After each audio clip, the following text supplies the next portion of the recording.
হরে শোনো গাহিয়া নাচিয়া নাচিয়া হরে শোনো গাহিয়া নাচিয়া নাচিয়া। তো বন্ধুরা সকালবেলা জল খাওয়ার জন্য চনা ডালের সাথে আলু দিব আর কি। আলুগুলা কিছুটা ছিলে নিয়েছে আর কিছুটা এমনিতেই আছে। আর এটার সাথে মশলা করবো বন্ধুরা, রসুন পেঁয়াজ, ওই যে দারচিনি এলাচি, একটু কালো গোলমরিচ সব একসাথে ব্লেন্ড করে নেব, আড়া ভাঙা করে নেব আর কি। মশলাটাকে কুচা করতে গিয়ে আমি ব্লেন্ড করে নিয়ে আসছি।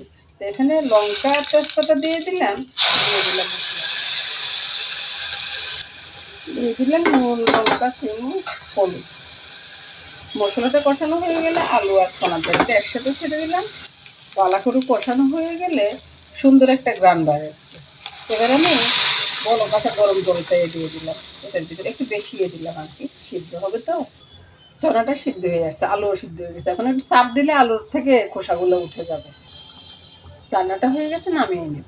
এই তো বন্ধুরা রান্নাটা হয়ে গেছে, নামিয়ে নিলাম। কত সুন্দর একটা রান্না হয়ে গেল সকালবেলা জলখাবারের জন্য। নমস্কার বন্ধুরা, সকাল বিকেল আর কি। বন্ধুরা চাকা টাকা পরিষ্কার করে দুপুরবেলার আয়োজনে চলে আসছি। তো দুপুরবেলা কী কী হচ্ছে সেটা দেখাচ্ছি বন্ধুরা। লোট্টে মাছ হবে, লোট্টে মাছ পেঁয়াজ দিয়ে হবে আর কি, আর এটা ভাজির মতোই হবে। আর এখানে ডালটা তো আগে হয়ে গেছে, তা দেখাইছি।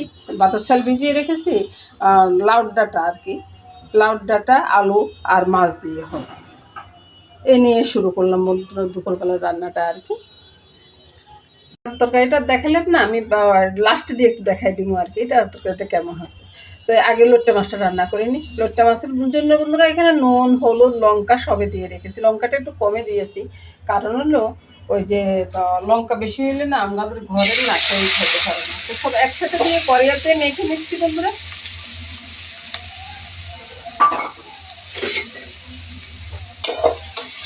এই যে কড়াইয়ের ভিতরে মেখে নিচ্ছি, পেঁয়াজটাকে ভাজা ভাজা হোক, তারপর লোট্টে মাছটা দিব। এই তো বন্ধুরা পেঁয়াজগুলো ভাজা ভাজা হয়ে গেছে। এবার আমি মাছগুলোকে এভাবে বিছিয়ে দেব। মাছগুলো দিয়ে দিলাম, এর উপরে আমি কাঁচা লঙ্কাগুলো এভাবে দিয়ে দিব এক একটা করে।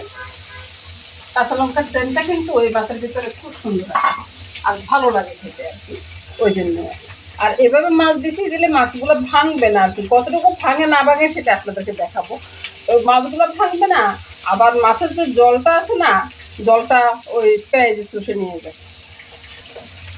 এবার আমি ঢাকা দিয়ে রাখবো। চুলার আঁচটা কিন্তু একবারে কমানো আছে। তো বন্ধুরা ঢাকাটা সরিয়ে এবার আমি একটু চেষ্টা করবো যে উল্টে দেওয়ার জন্য। আর এভাবেও নামিয়ে নিতে পারি, যদি এভাবে কেউ খাইতে চায় না এভাবেও নামিয়ে নেওয়া যায়।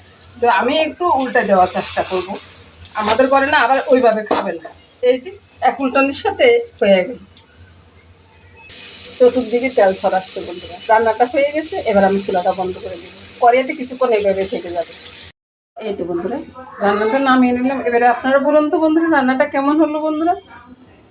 এরকম একটা রান্না হলে আর কিছু লাগবে বন্ধুরা? লাগবে না।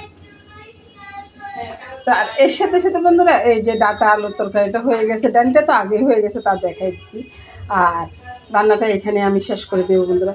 নমস্কার বন্ধুরা, সবাই ভালো থাকুন, সুস্থ থাকুন, সুন্দর থাকুন এই কামনা করে আজকের মতো এখানে বিদায় নেব।